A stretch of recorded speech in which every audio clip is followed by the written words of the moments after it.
Welcome to Understanding ADHD in Children. Today, we'll explore Attention-Deficit-Hyperactivity Disorder, ADHD, a neurological disorder that affects children. Let's dive in. ADHD is believed to result from a combination of genetic, neurological, and environmental factors. Let's understand the causes of ADHD. Diagnosing ADHD involves a comprehensive assessment by healthcare professionals. Pediatricians, child psychiatrists, or clinical psychologists play a crucial role. There are various treatment options available for ADHD. Behavioral interventions, psychoeducation, and medication can make a significant difference.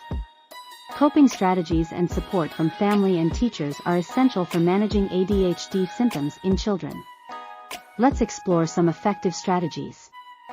To summarize, we've covered the key points about ADHD in children. Remember, understanding and support can make a world of difference. Attention-Deficit-Hyperactivity Disorder, ADHD, is a neurodevelopmental condition that affects millions of people worldwide. It can manifest in children, adolescents, and adults, impacting their daily lives, relationships, and overall well-being.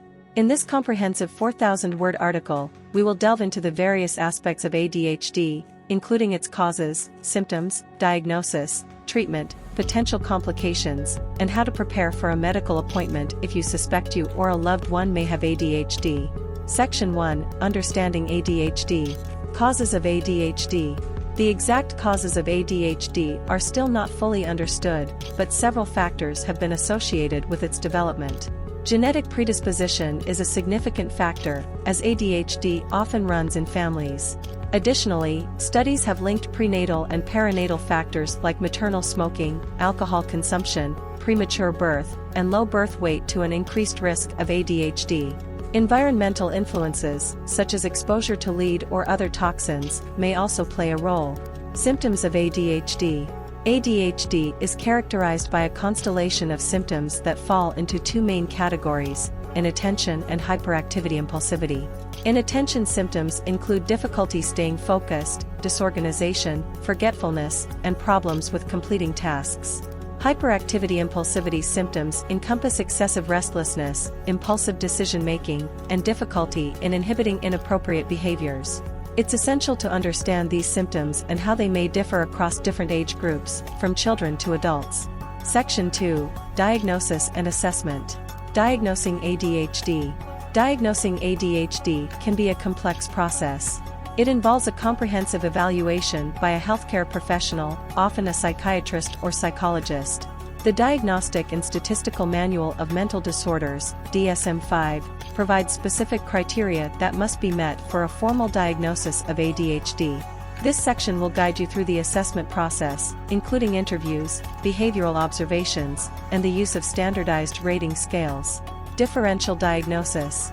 It's crucial to differentiate ADHD from other conditions that can mimic its symptoms. Conditions such as anxiety, depression, and learning disorders may present with overlapping features, making a thorough evaluation crucial to ensure an accurate diagnosis.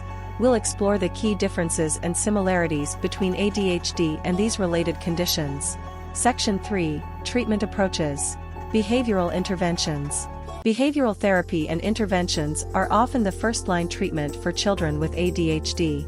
This section delves into various behavior modification strategies, including parent training, classroom interventions, and cognitive behavioral therapy. We'll also discuss the importance of consistency and structure in managing ADHD. Medication management.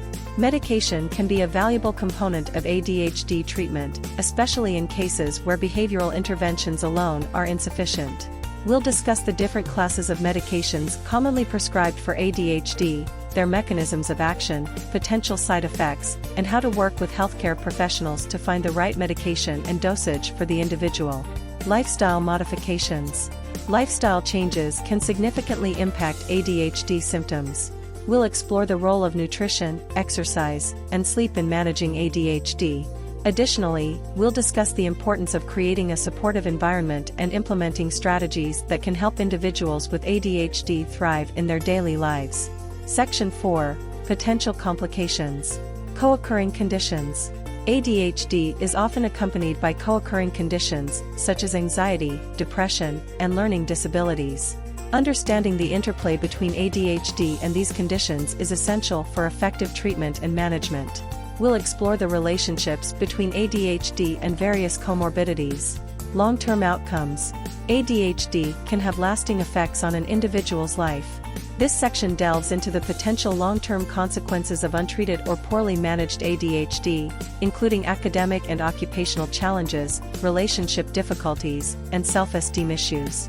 It also emphasizes the importance of early intervention and ongoing support. Section 5. Preparing for your ADHD appointment. Recognizing the need for help. If you suspect you or a loved one may have ADHD, it's essential to recognize the signs and symptoms. This section provides guidance on recognizing when it's time to seek professional help and how to initiate that process. Preparing for the appointment. A successful ADHD diagnosis and treatment plan start with a well-prepared appointment. We'll discuss the steps you can take to prepare for your visit, including gathering information about symptoms and life history, understanding insurance and financial considerations, and developing a list of questions to ask the children who have been exposed to traumatic or stressful events often develop mental health conditions such as post-traumatic stress disorder, PTSD. Mental health issues such as depression, anxiety, and substance abuse may also lead to a child becoming involved in delinquent or criminal activities. For effective treatment of mental health issues, it is vital that children are diagnosed early and receive appropriate treatment. Pediatric rehabilitation is a branch of medicine focused on providing comprehensive care and therapies to children who have experienced injuries, illnesses, or congenital conditions that affect their physical, cognitive, emotional, and social development. The goal of pediatric rehabilitation is to help children achieve their maximum potential and enhance their quality of life by addressing their functional limitations and promoting their overall well-being. Pediatric rehabilitation may involve a multidisciplinary team of healthcare professionals, including pediatric physiatrists, doctors specialized in physical medicine and rehabilitation, physical therapists, occupational therapists, speech-language pathologists, recreational therapists, psychologists, social workers, and nurses. This collaborative approach ensures that each child's unique needs are addressed holistically. Some of the common conditions and situations that may lead children to require pediatric rehabilitation include congenital disorders. Children born with conditions such as cerebral palsy, spina bifida, muscular dystrophy, and congenital limb abnormalities may benefit from rehabilitation services to improve their motor skills, mobility, and overall function. Neurological disorders. Children with acquired neurological conditions like traumatic brain injuries, spinal cord injuries, epilepsy, and neurodevelopmental disorders such as autism spectrum disorders often require rehabilitation to improve their motor skills, communication abilities, and cognitive functions.